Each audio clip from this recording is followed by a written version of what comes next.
this lecture is about trust in science. It's a 5-part public lecture series organized jointly by the Canadian Centre for Ethics in Public Affairs at St. Mary's and the History of Science and Technology program at the University of King's College, with the generous support from the Dalhousie Department of Bioethics, the Nova Scotia Health Research Foundation, the Canadian Broadcasting Corporation is filming this, or recording this for their Ideas program, Eastlink, who is filming it, and also all of our student ushers who showed you the way. In our series, we've been closely following trust around, beginning with the origins of early modern development of gentlemanly disinterested science, as it is so called. Our first speaker, Dr. Stephen Chapin from Harvard, explored the sort of moral apartheid established in the new science at the very birth of modernity in the early modern period. On the one hand, the new science was about dead matter, mathematized, controlled, and pointing towards a future of instrumental knowledge. Values were established elsewhere in the meaningful discourses of politics, aesthetics, literature, and theology. Now, this much ballyhooed division between the two cultures has, in its late manifestation, produced parallel experts, Dr. Chapin told us, those of the expertise of natural science and then the ethics industry. With Bring, we have the example of what happens in modernity with the constant deferral of responsibility, and this was Chapin's worry. Our second speaker in the series is Dr. David Skadden, the co-director of Harvard's Stem Cell Research Institute, who opened up one side of this moral economy, the inside of the laboratory. Following controversial stem cell research, Skadden showed how scientific fact and expertise gets established on the laboratory bench.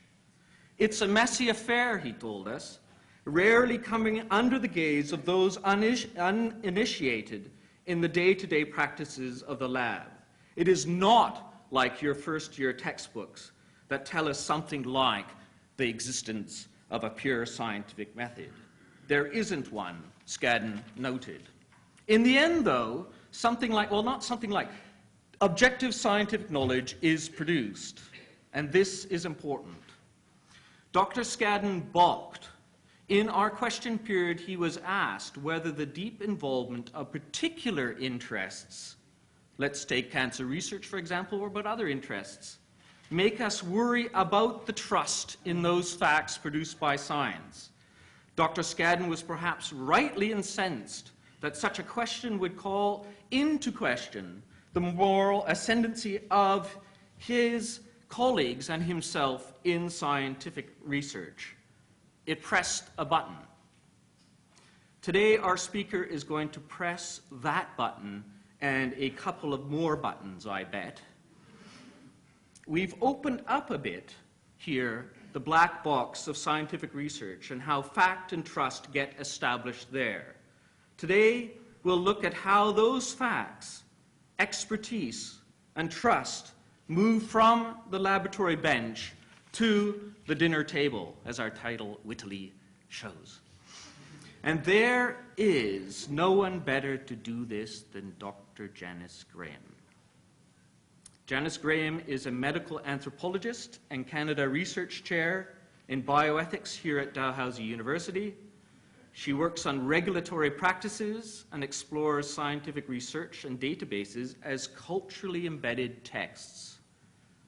Yet she has also done postgraduate training in geriatric medicine and neuroepidemiology, funded by the Alzheimer's Society of Canada. Her work on Alzheimer's led to her to study the moral basis of market approach to the study of disease. She comes well qualified. Her research has been awarded by, of course, the Canada Research Chair that she holds. She's held an endowed chair in medical anthropology at the University of British Columbia and a whopping Canada Foundations for Innovation grant for launching her... Bioethics always gets these whopping grants. So it's quite amazing. For Qualitative Research Commons, I do philosophy of science, you get nothing. The Qualitative Research Commons and Studio, a state-of-the-art multimedia research factory for the study of those culturally embedded databases. She crosses immediately the two cultures that are established at the very beginning of modernity and our Trust in Science series. Her border crossing and activities are enormous and envious, and she's on sabbatical, which means we had to drag her back from Europe to give this talk. I give you Dr. Janice Graham. Thank you, Gordon, and everybody else here. Before I begin officially, I'm going to, in this talk on science, I'm going to begin with my horoscope for today. You will impress some very important people today, and you will annoy some very important people too. So long as the people you impress are more powerful than the people you annoy, you'll have no problem at all. But if you get it the wrong way round, you might soon be looking for new employment.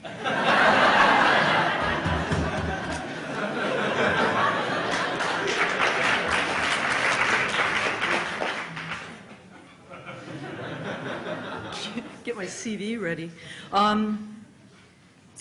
As I said, I'd like to thank the organizing committee. I need to begin, however, with a conflict of interest statement. I'm also a member of that organization committee. While I have considerable respect for my colleagues in this committee, I do have serious doubts about the decision to put me on the roster tonight. When Ian Stewart suggested that I give this lecture, his intention was to turn the series to issues surrounding the regulation of science and its products.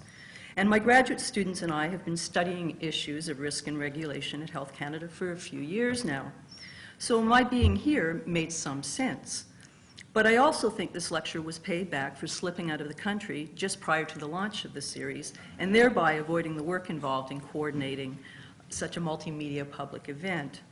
I accepted their kind invitation to come back from my sabbatical to Nova Scotia in late January, but I have to own up that it was with some hope that the usual midwinter storms might result in canceled flights and the closure of the city.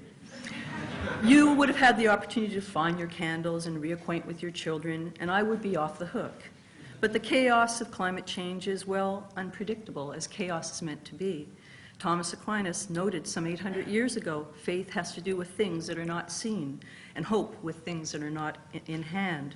My hope for a January white wand was based on memories, exaggerated over time, and as we know, hopes often have neither a firm foundation in facts, nor an expected outcome. One can't predict uncertainty.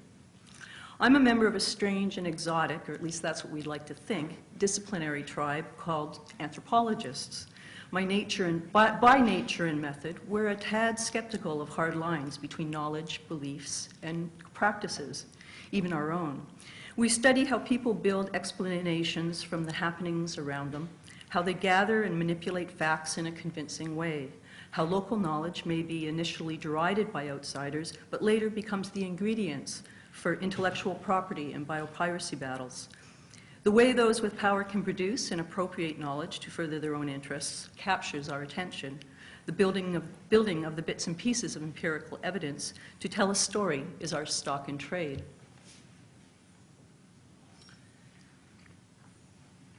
So instead of relying on my hope of snowstorm, I looked for the evidence that a city-stopping snowstorm would be coming up.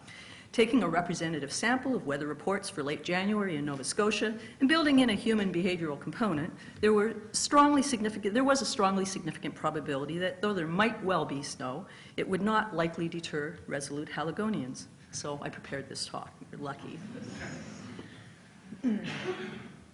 The discovery, construction, and translation of scientific findings in labs and clinical spaces are largely hidden from public view.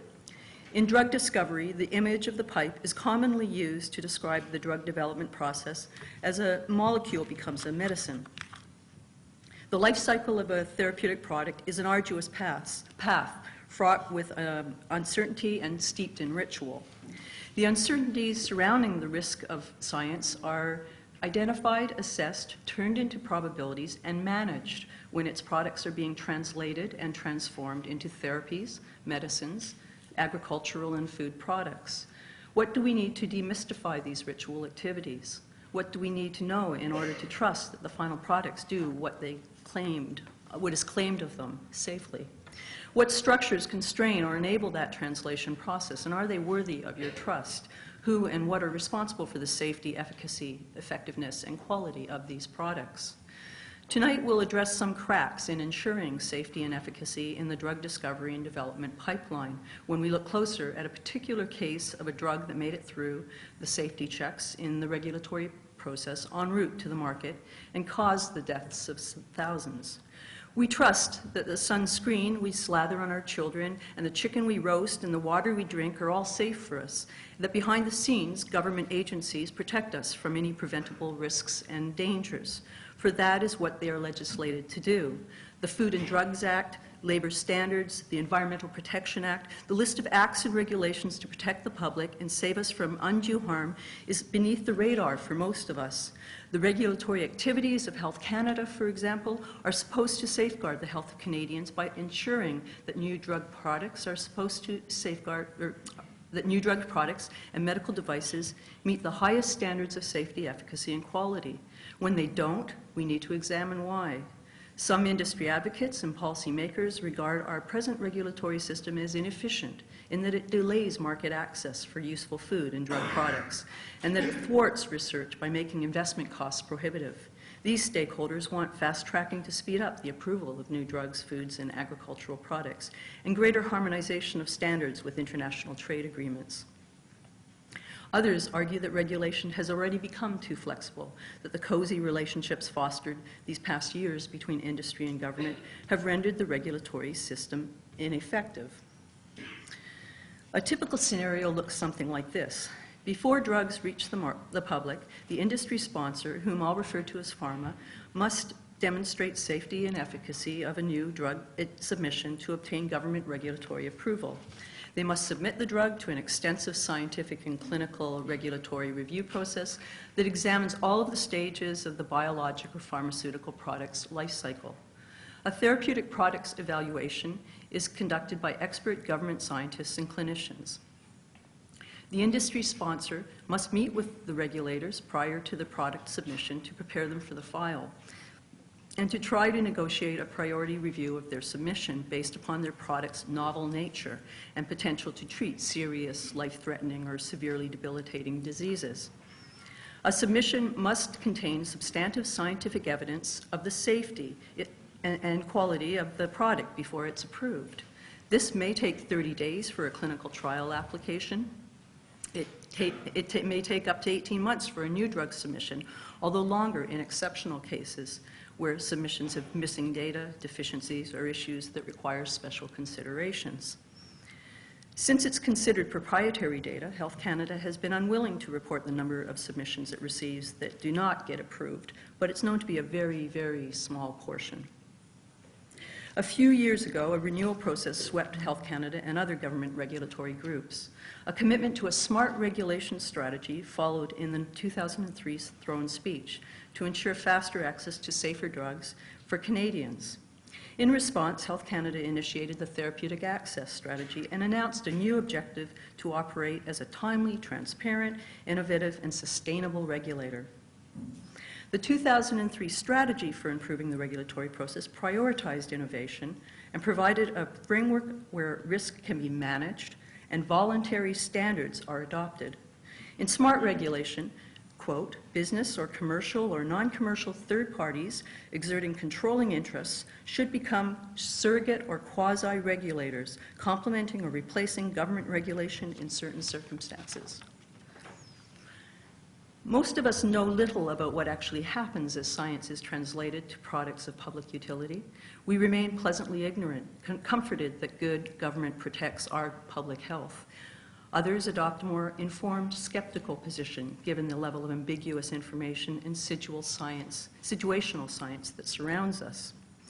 The intervention of ideology and politics into reconfiguring scientific interpretation was captured a couple of weeks ago by Gary Trudeau in the comic strip Doonesbury.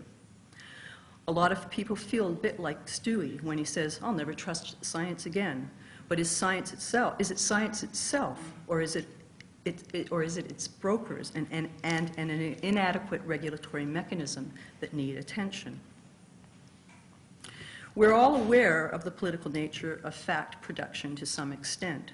The scientific, medical, and popular media have teemed these past years with accounts of conflict, of interest, tainted blood, contaminated drinking water, mad cows, and neurodegenerating hamburgers, and lately, cloned cows on our dinner plate.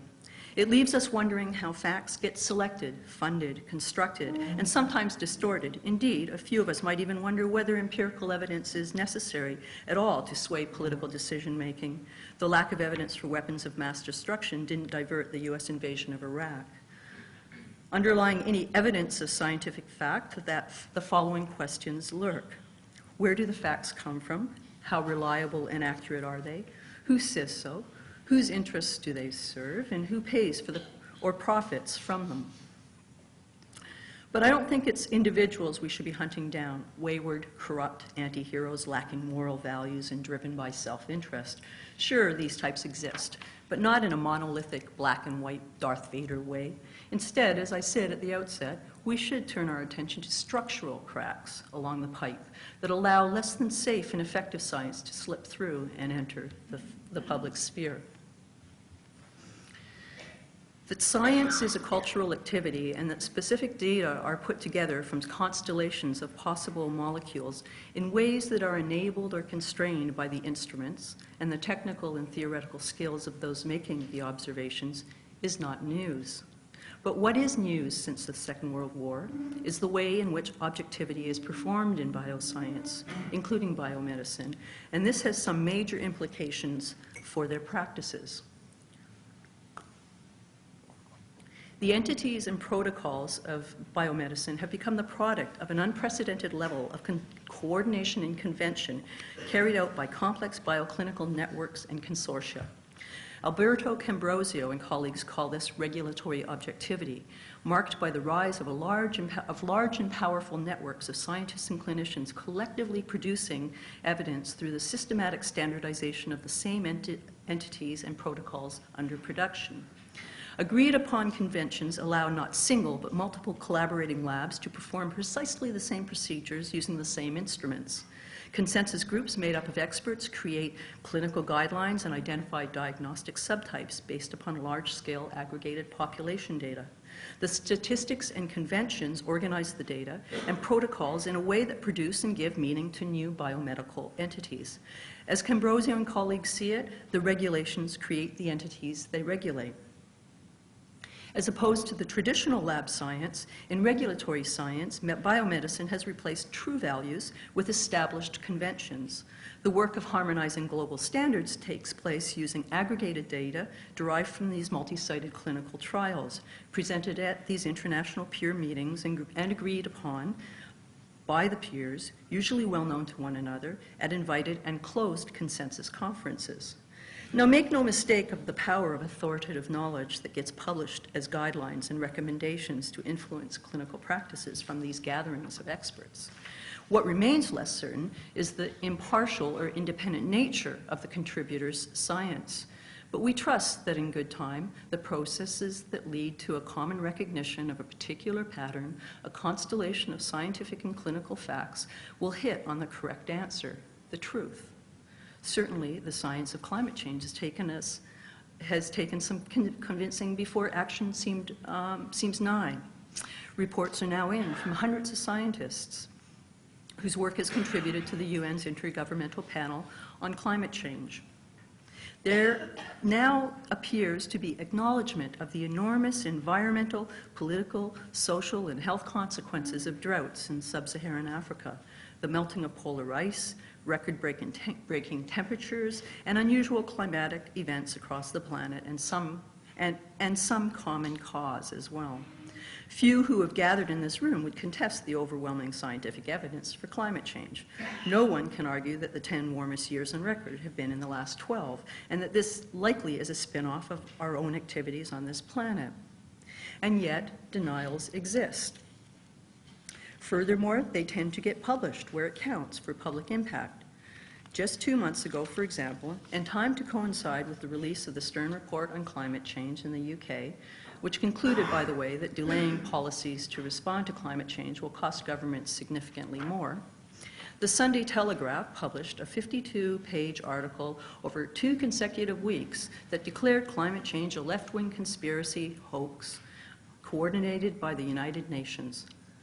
With graphs and tables and references, Viscount Monckton of Brenchley, who holds a degree in classical studies, contested the credibility of climate change in a newspaper that is read by hundreds of thousands, many of whom, we can be sure, do not regularly read journals like Nature or Science.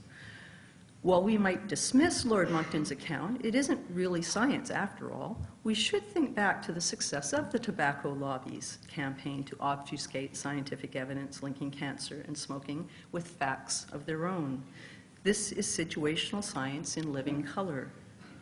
We recognize that there are some problems in public understanding and the dissemination of credible science. But how do we understand disagreements among the experts themselves, or their tendency to enroll those who agree with them but exclude those who don't from review committees and expert panels? After some 2 generations of clinicians recommending long-term use of estrogen and progesterone hormone replacement therapy, the results of the Women's Initiative randomized controlled trial of HRT released its findings in 2004. They concluded that women on the drug long-term were at increased risk of cancer and possibly increased risk of cardiovascular disease. The overwhelming lesson from the findings of the Women's Initiative, according to Nancy Krager and colleagues, is the necessity of framing contemporary scientific research and policy in historical, social, economic, and political context, so as to illuminate the oft-concealed technical, administrative, economic, and political decisions and values that shape scientific inquiry and its impact on population health. What are the mechanisms and platforms to safeguard that unbiased research results get untranslated to clinicians and to their patients? Or for that matter, as my postdoctoral fellow Mavis Jones is working on, how do we get the expert knowledge of the patients and public translated up to regulators in science? For it's in the translation of research, what Janet Atkinson-Grosjean calls the ampersand in the R&D of research and development, that the trouble seems to lurk. And yet we rely on trust. We trust those most likely to profit from a new drug to tell us how good it is. And we trust that the newspapers who are dependent on pharma funding will be objective when telling us about pharma's latest breakthrough, like Double Dot. It's not in their interest to present anything but a positive swing in the story to build your hopes. Hope sells newspapers and advertising and desire for the new technological trinkets coming down the pipe, even before they're proven. UBC epidemiologist Barbara Mintzies has produced a substantial body of research that shows the capacity of pharma's direct-to-consumer marketing to scam physicians into prescribing and the public into buying expensive new drugs with less effectiveness, higher costs, and compromised safety. Here at Dalhousie, Sharon Batt is studying the negotiations and consequences around potential conflicts of interest as patient advocacy groups have become dependent on pharma funding.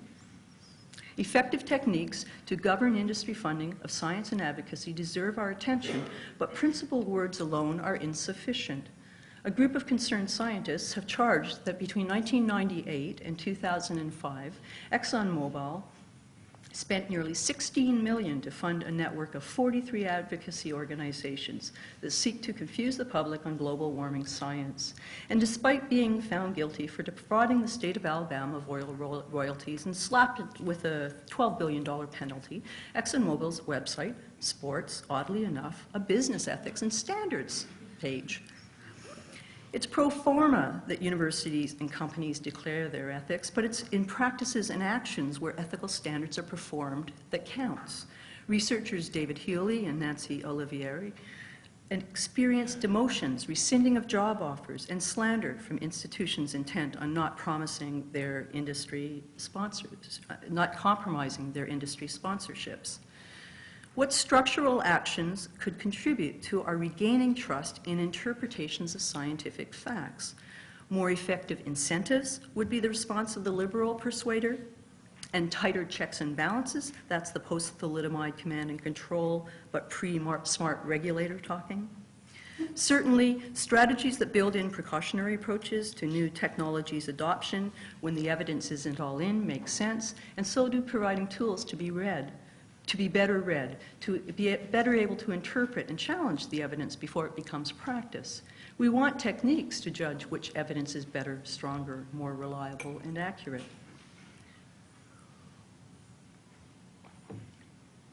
But these tools already exist in evidence-based medicine, and they replace authority.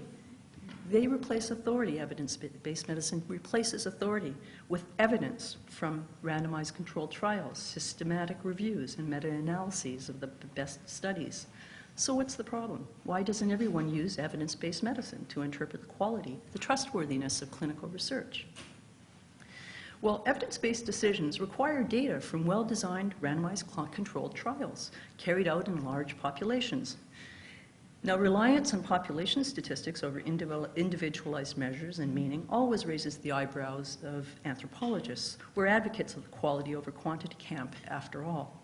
And we're building ways to address these concerns. But mostly, concern about RCTs lies with the fact that they cost a lot of money to design and conduct these large clinical trials. And mostly this money comes from pharma, whose monopoly of clinical research studies and of the clinical researchers who conduct their trials seriously reduces the opportunities for non-pharma studies. When pharma clinical trials are published, the same trial gets reported by multiple authors in multiple journals. These seed the clinical community. They let docs know that something new with what looks like positive results is in the pipe. But health technology assessment teams, whether they're government regulatory reviewers or national and provincial agencies set up to assess new technologies, often find holes in these data. Tasked with independently assessing the quality, the soundness, and the trustworthiness of these trials, they draw upon the best scientific evidence for the clinical efficacy and cost effectiveness and broader impact of new medicines and technologies. What's surprising is how minimal that evidence may be. Systematic reviews reveal the number of clinical trials that add no added value. Beginning with a thorough literature search, health technology assessors toss out those studies that suffer design and analysis flaws or are repeats of one another. A recent tech assessment by the Canadian Agency for Drugs and Technologies in Health shows this, and I quote, "From 1,004 identified citations, 198 were potentially relevant. Of these 69 citations met inclusion criteria for a total of 25 unique trials. And this for a drug that has been on our market for 8 years and prescribed to millions of people with limited substantive new data or longitudinal results after 8 years on the market. Evidence-based medicine has provided us with the tools we need to examine clinical trials for trustworthiness, critical appraisal, systematic review, and these meta-analyses of the translational clinical trials research. But sound health technology assessment depends on full access to all of the data. Details of how that data are collected, unsuccessful as well as successful trials, and full disclosure of the interests of the contributing researchers. The assessors should be independent of pharma, which some would claim is like finding a needle in the haystack. Now, many pharma-funded clinical researchers are outraged by their credibility, their honesty being called into question. They know that they can put aside their funding interests when it comes to judging science. They challenge independent health technology assessors for their lack of clinical experience with the drugs. If their analyses find the drug is less effective or less efficacious than the positions held by these clinical experts. And these self-regulating consensus panels of experts, whose meetings are often at least partially funded by pharma, go on to publish practice guidelines ignoring the concerns of the evidence-based epidemiologists and statisticians. The saying, "think for yourself and question authority," is attributed to Timothy Leary, whose notoriety for using hallucinogenic drugs has been overwritten by the CIA and Canadian government-backed Cold War experiments that use the drugs on non-consensual research psychiatric patients. By drawing attention to the uneven power relationships in the collection, distribution, and dissemination of authoritative knowledge, it does some work for the discussion of trust in science. As Cambrosio and colleagues pointed out, regulatory objectivity involves collaborations in research networks and shared tools and standards, and is now essential for moving science along. But the science that gets moved along may not fully represent the work of many scientists. Not all scientists are heard equally.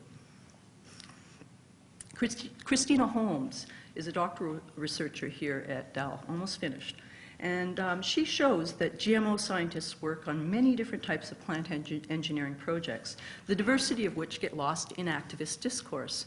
For the scientists, research focused on plants that add vitamins to poor subsistence farmers' crops is fundamentally different from profit-based research that creates plants that are resistant to herbicides. Not only do these projects have slightly different scientific pathways, they have different moral, environmental, and health implications. Regulators understand these differences and therefore evaluate the risks in novel GM foods on a case-by-case basis. But by the time the GM products reach the grocery store, all GMs have been painted with one brush and with the same risk potential. Why the disconnect? Well, it turns out that so far the GM products that do get commercial licenses are either GMOs that produce their own pesticides or GMOs resistant to herbicide application. As the property of large multinational companies, these GMOs have been judged by activists to be bad for the environment, bad for the health, and not to be trustworthy. Scientists, on the other hand, would like to see the full range of GM plants on which they work in the fields. But for the most part, the GM products that promise hopes of food security in the less developed regions are of little interest to venture capitalists. Apart from publicly funded projects, they simply don't get translated because they lack the funds to get through regulatory clearance. Meanwhile, back at the supper table, consumers are making decisions about the involvement of scientific technologies in their food, which is now based upon the knowledge that they are produced by an increasingly consolidated food industry at increasing distance from their kitchens. Consumers and activists see GM foods as corporate experiments to control global food production, where the public are the guinea pigs. Meanwhile, the less profit-oriented science languishes back in the small lab, waiting for funding for its big break.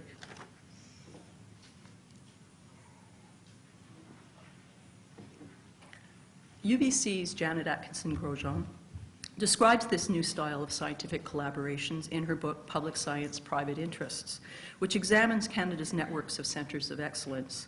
She documents how Canada, along with other governments, has directed science policy since the early 1980s to embrace neoliberal ideals of fiscal restraint, tax minimization, deregulation, and marketization. Market principles of cost recovery, competitiveness, and entrepreneurship in the provision of public services took root in strategic science policies, and the rhetoric of innovation gained a firm foothold. This made way for a professional administration to assist scientists in adopting the new managerial requirements, and it moved what had been considered open science for the public good into proprietary knowledge where ideas and materials become potentially profitable intellectual property that require protection. Knowledge translation, that is, the moving of research into products, practice, and policy, requires partnerships with industry and contributes public resources that assist the transfer of intellectual property to these private partnerships. In essence, as Atkinson-Grosjean points out, strategic science oversees the transfer of publicly supported university-based bench science using university-industry liaison services that now exist on our campuses to prepare the intellectual property transfer of the more successful and profitable discoveries for the private sector. Atkinson-Grosjean asks why public networks are being funded to generate private goods. Jonas Salk responded with a question of his own when asked why he hadn't patented the polio vaccine in 1954. Salk asked, "How can you patent the sun?" That response seems now, well, sadly naive, or does it? Atkinson-Grosjean points out that while Canada's centres of excellence have served an important role in raising the scientific capital of translational science and transformed it from being a poor theoretical cousin of basic science by what insiders suggest has been a $2.25 billion injection, those scientists have had to work through an uncomfortable, ideologically marked closed science model which counters the open and cooperative ethos of scientific integrity. And the requirement of these elite centers of excellence be controlled by selected research leaders charged with finding profitable approaches to disease has replaced the flat collegial arrangements most academic researchers prefer with a managing elite operating within hierarchical corporate free market frameworks. That this concentration on funding established a cadre of exceptionally powerful scientific power brokers has been argued to be detrimental to scientific diversity and capacity building, closing off potential new fields of inquiry. Indeed, this model that favors a chosen academic research elite has the ominous specter of eugenics. As any student of actor network theory would note, the scientists who rise to elite positions are not typically delegated to these positions, but rather they tend to be exceptionally successful at enrolling and aligning the interests of potential allies towards their own and intervening to consolidate power and agency. But while some entrepreneurs, whom Atkinson-Grosjean has dubbed merchant scientists, have prospered in this climate, there are still a firm majority, some 80% of scientists within these networks, have chosen to identify with and stay within an open academic science model, where the exchange of scientific discoveries are not restricted by disclosure restrictions and commercial restraints. But whether the next generation grows accustomed to commercial science is uncertain. We can follow the open source zines on the internet using our gateway computers to find out. So it seems misguided to place the responsibility for accountable and trustworthy science as it operates now in large consortiums and networks on the shoulders of individuals whose skills have been honed for individual achievement and power. Rather than put ourselves at the mercy of the moral practices of individual heroes, we instead have legislation and laws and regulations to protect us. Hockey games need referees, drivers need traffic signs, bakers need recipes. Arbitrary rules and regulations don't work. They work better when all the actors involved can agree to the rules, or at least to abide by the rules. Merck's withdrawal of rofecoxib, Vioxx, in 2004, after it was found to double the risk of heart attacks in patients taking it for longer than 18 months, was the tip of an iceberg that toppled the already shaky foundation that the U.S. Food and Drugs Administration, and indeed Health Canada, had major problems in how risks and benefits get balanced for drug approval. It raised an alarm of a flawed record of regulation and monitoring of drug safety by the FDA and Health Canada. Studies done 5 years prior to the withdrawal of Vioxx suggested that the same mechanism that inhibits inflammation and makes the drugs easier on the stomach than traditional painkillers also blocks a substance that prevents heart problems. The COX-2 story is one where there was ample evidence to suggest safety issues, but where the manufacturer, Merck, obscured these data, preventing accurate harm-benefit analysis. A Canadian health technology assessment team had a significant role in getting these data revealed. The UBC-based Therapeutics Initiatives asked for, but were refused data they needed to evaluate the clinical trials of Pfizer's celecoxib, the very first COX-2 selective inhibitor to be licensed. While the less toxic celecoxib has remained on the market subject to safety warnings, it took 4 years before 2 of the more harmful COX-2s, Vioxx and Bextra, were withdrawn. How could this happen? The COX-2 selective NSAIDs, non-steroidal anti-inflammatories, were launched with a sophisticated marketing campaign in Canada in 1999. Pfizer licensed and marketed this new class of drugs on the basis of a hypothesis that the COX-2s offered arthritis sufferers fewer gastrointestinal adverse effects and less GI toxicity than the previous class of non-selective NSAIDs. That's things like ibuprofen and naproxen. And they did this without any published evidence for their claims. There were no published evidence when these drugs were licensed for either efficacy or safety.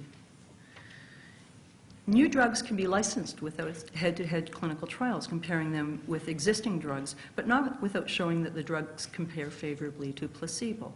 Evidence of safety and efficacy, that is, that the drugs perform better than nothing at all, is required before a therapeutic product is licensed in Canada. Those are the rules. The Therapeutics Initiative group speculated that Health Canada's Therapeutic Products Program must have had access to unpublished data, but without any data publicly available, independent review was impossible. They pointed out that without publication of trial reports, an essential feature of the scientific method is lost. Full disclosure of experimental methods and analysis is needed so that the research can be replicated, critically appraised, and accepted or refuted. Meanwhile, Merck was pushing through approval of their COX-2 Vioxx. After Pfizer and Merck both published their clinical trials in 2000, a year after these drugs were on the market, the sale of their COX-2 inhibitors, Celebrex and Vioxx, soared. Still, the Therapeutics Initiative group remained concerned that the journal articles failed to tell the whole story, reporting, for example, that only short-term 6-month trial data, despite having data that extended up to 15 months. Systematic reviews of the various clinical trials of NSAIDs were unable to conclude the magnitude of benefits of NSAIDs due to incomplete reporting, biased analysis, and presentation of the trial results. The U.S. Food and Drug Administration released online more complete trial data in 2000 and performed their own review of the data, which had had a very different conclusion. The FDA's conclusion was different than the published trial data and the data that they accepted these drugs in the first place on. The FDA panel found that there was no safety benefit for Celebrex, yet this didn't stop Pfizer's celecoxib from making $3.1 billion worldwide in 2001. While patients taking Vioxx had less complicated and symptomatic ulcers, they had more myocardial infarctions than patients on naproxen. Although the COX-2s were marketed successfully as novel agents that reduced symptomatic gastrointestinal ulcers, that alone was insufficient to prove that they were better than non-selective NSAIDs, and most people saw that. The health technology assistants all saw this. Thus, the monographs of celecoxib, rofecoxib, meloxicam include the same warning of risk of GI toxicity as is given for all the other NSAIDs. No one, not even the manufacturers, could claim that the COX-2s were more beneficial than the already available non-selective NSAIDs. And the manufacturers' own data showed the increased myocardial infarctions years before they withdrew them from the market. 3 notable issues affected the absolute number of people who suffered serious adverse events related to the COX-2s. One is the sophisticated advertising campaign of Merck and Pfizer that guaranteed that many more people would be prescribed a COX-2 selective NSAID than the clinical trials could have sufficiently represented for wider harm-benefit analysis. The second is that published studies of the Pfizer and Merck clinical trials provided an incomplete picture of the overall benefit and harm of the celecoxib and rofecoxibs, and counter to the symptomatic claims made in marketing the COX-2 selective NSAIDs, they actually showed no difference in gastrointestinal-related deaths compared to non-selected NSAIDs. This issue relates to how randomized controlled trials, for the most part, are designed by industry to show efficacy. That is, that a drug works in a very tightly controlled clinical trial select population. But once a drug is licensed, physicians can prescribe it to whomever they deem might respond favorably. Then its effectiveness in the real world plays out. Efficacy has high internal validity at the expense of generalizability. When these drugs are then prescribed and indeed marketed to a much larger population who are older and less healthy, then you have a situation ripe for an explosion of adverse safety events. Absolute benefits and risks based on clinical efficacy change when drugs are released to a wider market. A drug that produces adverse events in clinical trials can be pretty certain to cause considerably greater harm when it becomes available for larger populations. That much more if it becomes a blockbuster. And the third notable issue is that the cozy relationship between industry and regulators produced a situation where inadequate vigilance was paid to the data, and in particular the missing data that the company concealed.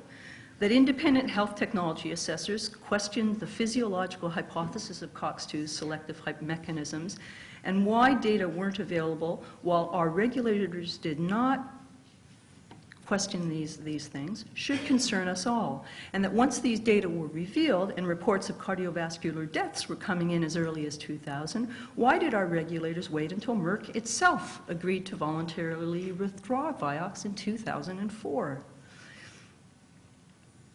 A 2004 memorandum from the FDA's Associate Director of Science says, and I'll just cut it this short, high-dose rofecoxib conferred a 3.7-fold increase in risk, and standard dose, and the standard dose a 1.5-fold increase compared with celecoxib, the most frequently prescribed COX-2 selective agent. We estimate that the increased rofecoxib risk observed in this study would yield in excess of 27,785 cases of acute myocardial infarction and sudden cardiac death in the U.S. over the years 1999 and 2003. In 2004, the International Committee of Medical Journal Editors announced a requirement for the registration of all clinical trials before they would agree to publish trial results. It's worth repeating their own paragraph. Altruism and trust lie at the heart of research on human subjects. Altruistic individuals volunteer for research because they trust that their participation will contribute to improved health for others and that researchers will minimize risks to participants. In return for the altruism and trust that make clinical research possible, the research enterprise has an obligation to conduct research ethically and to report it honestly. The medical journal editors established a platform for the open and transparent sharing of clinical trial results, by which an honest reporting begins with revealing the existence of all clinical studies, even those that reflect unfavorably on a research sponsor's product. www.clinicaltrials.gov gives you access to all of those publicly registered trials now, publicly registered. What happens to the private trials that never get registered? Well, they won't get published, and scientists won't get to share what didn't work unless they belong to the right circles. What have we learned and what do we trust? It remains the responsibility of the community of science and industry who sponsor the clinical trials to submit all relevant data and results for review by government regulators, health technology evaluators. We need to regain confidence that the data are reliable, accurate, and available for analysis by independent, unbiased researchers who have no stake, whether with regard to receiving industry-partnered grants or, more difficult, in wanting to provide their desperate patients with some marginal hope. We need to trust the quality of the data, and these must be made available for access and impartial analysis. It took thousands of deaths that pointed to concealed data and corporate criminal negligence to create the international and professional furor necessary to push something as basic as a publicly available registration system through. Similar attempts prior to the Merck debacle produced only non-committal responses from industry that registries might threaten intellectual property. We rely on the thoroughness of the evaluators at the FDA, Health Canada, and other national agencies responsible for drug safety to conduct careful evaluations of therapeutic and food products. And we know that companies are legally bound to provide all relevant data in their drug submissions. But what happens when they don't? And what happens when, as some have suggested, the health protection role that our regulatory agencies used to highlight gets eroded to risk management by an ideology converted to policy that favors freedom of market forces and consumer choice? Well, in the case of Merck, and only after thousands of deaths, their markets share dropped. And maybe, after all, it's to the marketplace we must turn for consequences. The President's address, the CIHR President's address to researchers in the Canadian Institutes of Health Research community was sobering this month. Despite increased funding since the dark days of the 90s when fiscal restraints tied the hands of publicly funded science, CIHR has less uncommitted funds to award new grant applications this year. But as we can see here, and please understand that by no means am I advocating cutting the big guy on that big basic research sort of package on the left. Maybe after all, well, I'm not actually. The public funding of translational research, which are these three other categories, clinical, health systems, and population health, they all do a real work of translation. As you can see, they're kind of small beans, aren't they? Because our government actually relies on that as being the private. That's the translation work that industry is supposed to kick in, and the government expects that. If the commercial sector won't fund it, then it just doesn't get funded, and we see that with Christina Holmes' work with GMO scientists. There are those that argue that the rhetoric of innovation hides a pharmaceutical industry that is nothing really new down the pipe. They declare that the party's over, that the era of profit-soaring blockbuster drugs is dead because industry got greedy, stopped investing in truly innovative science, that corporate managers have failed to understand science, they didn't recognize the complex, lengthy, and unpredictable nature of the drug R&D, and it's hard to argue with those facts. Joel Lexton has shown that getting drugs to the market faster is neither effective nor efficient when those same drugs later have to be withdrawn because of their harmful side effects. In Canada, between 1963 and 2004, 41 approved products were withdrawn from the Canadian market for safety reasons. The rate increased since 1993. 16 of the 41 were withdrawn since 1993. And with respect to innovation, of 1,147 newly patented drugs reviewed between 1990 and 2003, only 5.9% were breakthrough drugs. But between 2000 and 2004, only 3.4% were breakthrough drugs. That's not really innovation. There's little doubt that the remarkable marketing directed at physicians by pharma has contributed to less worthy drugs getting prescribed, and the medical community must take some responsibility for adopting these breakthrough drugs on the company's promotional material. Add in a self-regulated professional hubris where the decisions of authoritative experts get ignored, can ignore measured scientific data and appear as practice guidelines anyway, and we have the situation where distrust in both process and outcome simmers. Add in research subjects and patient deaths and it boils over. Scientific authority both derives and emanates from conventions and collaborations. As these collaborations necessarily involve private funding sources in order to get the product through the pipe, conflicts of interest and more tacit conflicts masquerading behind professional organizations and expertise have arisen.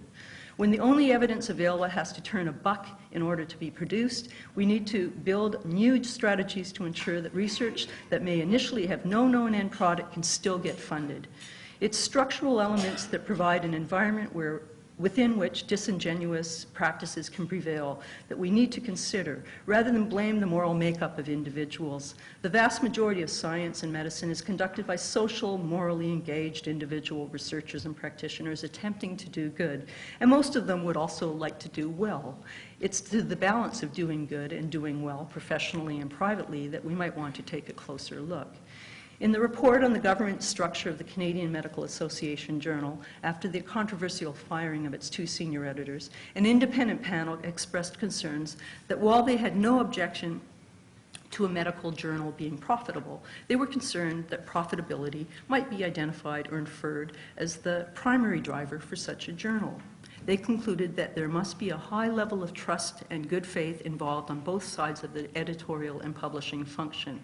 No governance structure can legislate, impose, or guarantee either characteristics. In the final analysis, the structures of governance become particularly important when there has been an erosion of trust and good faith. The CMAJ governance panel established a series of recommendations before credibility could return to the journal. Whether it has remains for us to see. So too our government regulatory agencies and industry itself, and indeed the professional groups that deliver health and food products to us, will need to be seen to establish a clearer set of procedures, at once more transparent and accountable to the public, and with tighter mechanisms and controls that establish the quality, safety, efficacy, and monitor carefully the effectiveness of products translated to the public. Thank you.